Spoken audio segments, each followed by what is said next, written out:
E nessa noite o Senhor trouxe alguém aqui para me dizer: não tem outra direção, não adianta você querer olhar para outro lado, a direção é essa aqui mesmo, é daqui que vai vir o socorro, é daqui que vai vir ajuda, é daqui que vai vir o milagre para a sua vida. Glória a Deus. Levanta a sua mão para receber, porque quem sabe pode ser hoje o dia que Deus marcou para decretar a vitória na sua vida. O diabo talvez tentou te parar nesse dia para você não chegar, mas você chegou aqui, e se você chegou, tenha certeza que o Deus desta casa é poderoso para te dar vitória. Israel tentou, mas não achou solução em outra direção, então decidiu clamar ao Senhor. E é o texto que diz que eles clamaram, eles abriram a sua boca para clamar ao Senhor, se humilhar, e quando eles clamaram, o Senhor ouviu. E aqui se aplica aquilo que Deus falou com Salomão e com o povo na inauguração do templo, aonde o Senhor disse: se o povo, ou se o meu povo, que se chama pelo meu nome, se humilhar, orar, se arrepender, então eu ouvirei do céu, perdoarei os seus pecados e sararei a sua terra. Sabe o que Deus está dizendo aqui? Eu não rejeito o clamor de ninguém. Se o povo clamar, eu vou ouvir.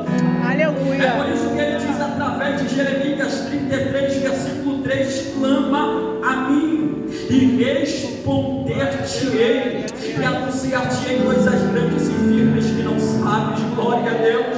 Quando a gente clama, acontece aquilo que aconteceu com Bartimeu. Ele clamou, e por ele clamar, o Senhor parou e mandou chamá-lo. Glória a Deus.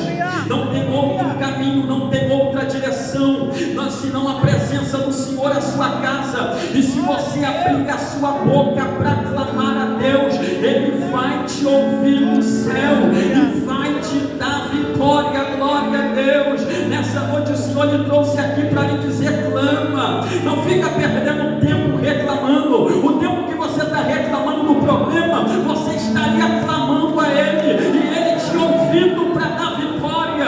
Então clame a Ele, porque Ele vai te escutar. Glória a Jesus.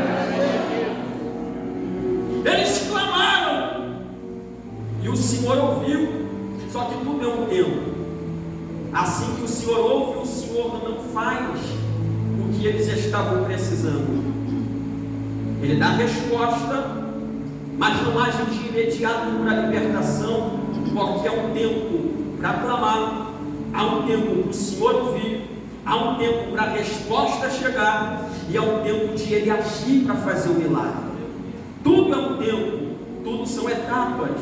O Senhor ouve, o Senhor responde com um profeta, o Senhor envia um profeta, e a mensagem que Deus dá a esse profeta é: eu avisei, eu falei para vocês tomarem cuidado, para vocês não temerem aos deuses dos amorreus, eu falei para vocês serem fiel, eu avisei: se vocês pecassem, me abandonassem, isso iria acontecer. E o Senhor, ao enviar este profeta, dá esta resposta. Isso aqui é muito maravilhoso, porque esse profeta não tem nome. Esse profeta, o texto não dá uma origem deste profeta, não sabe se de onde ele veio, nem para onde ele foi, mas ele apareceu aqui sendo usado por Deus como profeta para entregar uma mensagem. E aqui a gente encontra este profeta, a definição de profeta, porque ele não tem nome, porque profeta não precisa ter nome. Ele não tem amigos, seguidores, porque profeta não precisa ter isso, porque não é um nome que o profeta tem que definir ele como profeta. Ele também não era conhecido, não tinha fama, ninguém sabia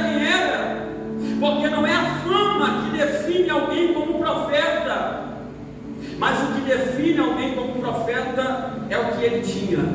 Não tinha nome, não tinha fama, ninguém sabia quem era, mas ele tinha uma palavra de Deus para Israel.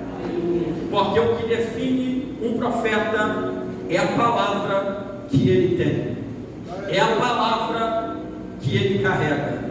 A definição do profeta está aí, em um profeta ter palavra para poder entregar. Porque hoje a gente vê muitos ditos profetas por aí, revelando CPF, identidade, placa de carro. Isso não define o profeta. O que define o profeta é a palavra. Revela tantas coisas, mas não tem palavra.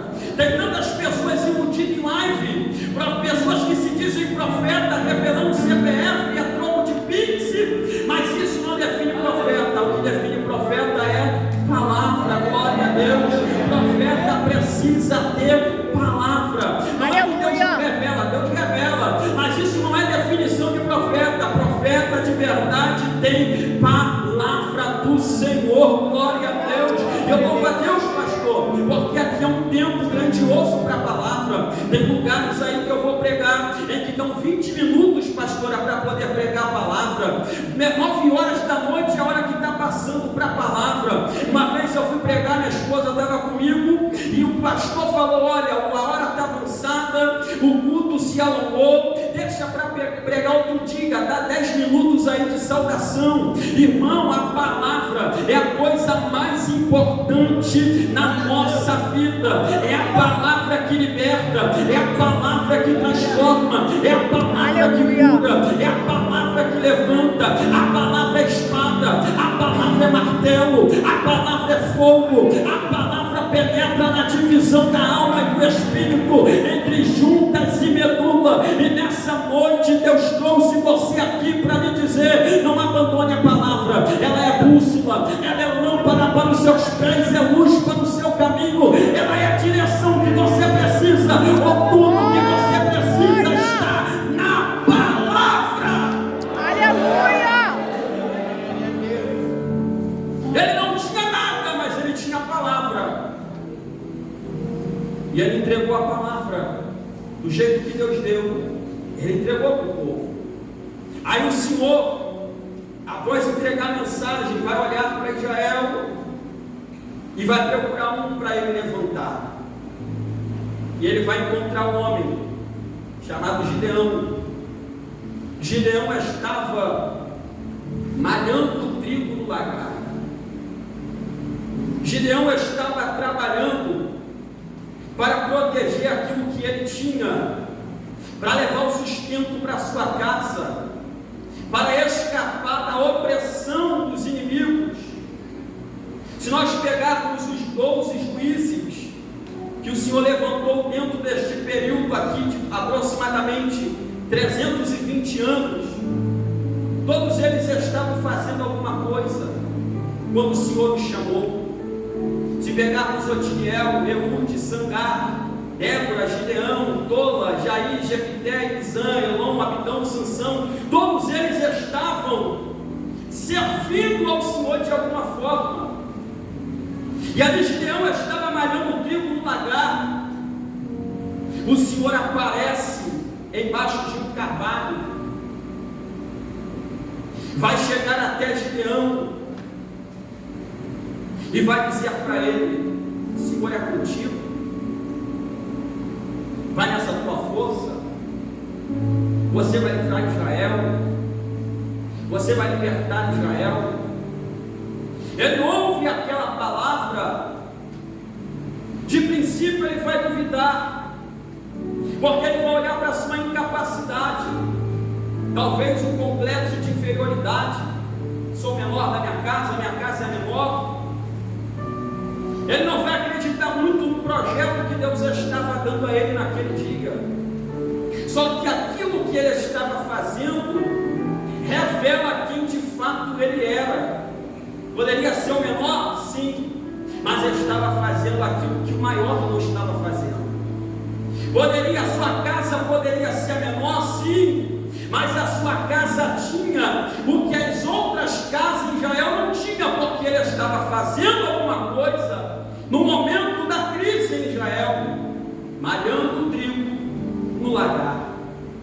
Sabemos que lagar não é lugar de malhar trigo. Se malha trigo na eira, um lugar amplo, onde bate o vento, lança-se o trigo para o alto, o vento tira a palha, e é dessa forma. Só que Gideão está no lagar, lugar de pisar uva, um lugar que não era apropriado para malhar trigo, mas é uma estratégia, porque se ele vai para uma eira, seria fácil, seria encontrado facilmente pelo inimigo. Então ele entende: se eu estiver no lagar, vai ser muito mais difícil do inimigo me encontrar. Eu vou para o lagar. Só que entenda que a tarefa de malhar trigo no lagar era muito mais difícil do que na eira. Lagar não tinha muita iluminação, não tinha muita ventilação, então uma dificuldade maior para se malhar trigo. No lagar, Gideão teria que suar mais a camisa. No lagar, Gideão teria que trabalhar dobrado. No lagar, Gideão teria que fazer muito mais do que na eira. Só que ele preferiu suar mais a camisa do que desistir como todos estavam desistindo. Ele preferiu trabalhar dobrado do que ir para a caverna como todos estavam indo para a caverna. Ou seja, Gideão na sua mente estava dizendo: eu sou mais a camisa, mas eu não paro. Eu trabalho dobrado, mas eu não desisto. Eu posso fazer muito mais aqui no lagar, trabalhar muito mais, ter muito mais tempo aqui do que na eira, mas eu não vou abandonar aquilo que Deus colocou na minha mão. Não vou desistir. Gideão foi para o lagar, e ali o Senhor estava vendo, contemplando ele, e era de uma pessoa como Gideão que o Senhor precisava levantar para libertar Israel. Alguém que não desistia, alguém que não olhava para a dificuldade, alguém que não arrumava desculpa, porque seria muito fácil Gideão dizer: eu não estou malhando trigo porque o tempo é de crise, eu não estou malhando trigo porque eu não posso ir para o lagar. Ele poderia dar várias desculpas para se esconder, como todo mundo estava se escondendo, mas ele preferiu não arrumar desculpa, mas arrumar um jeito para não parar e não desistir, para não entrar dentro da caverna. Ele preferiu arrumar um jeito, uma saída, e a saída foi o lagar.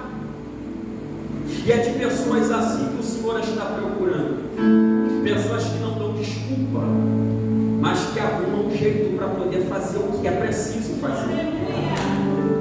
Com Gideão era assim: se não der para fazer de manhã, eu faço de tarde. Se não der para fazer de tarde, eu faço de noite. Se não der para fazer de noite, eu faço de madrugada, mas eu vou orar, mas eu vou buscar, mas eu vou fazer. Se não der para poder fazer na eira, eu faço no lagar. Se não der no lagar, eu arrumo outro lugar, mas eu não vou parar, eu não vou desistir. Glória a Deus. O Senhor não quer ouvir da sua boca desculpa. O Senhor quer que você arrume um jeito, porque tempo você tem. Se você procurar, você acha. Se não der para orar de manhã, ora de tarde. Se não der para orar de tarde, ora de noite. Se não der para orar de noite, ora de madrugada. Mas o que você não pode fazer é desistir e entrar dentro de uma caverna. Aleluia, Jesus. Eu vou para o lagar, e lá está Gideão, e o Senhor aparece e fala: o Senhor é contigo, o Senhor é com você. Você pode liberar isso para alguém que está do seu lado: o Senhor é contigo.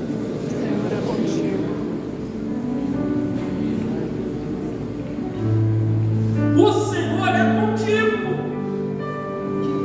Homem valente, outras traduções, valoroso. Ué, o Senhor não poderia levantar outro? Talvez tivesse outro como Gideão, não sei. Mas Gideão estava ali fazendo o que a maioria não estava. E o Senhor vai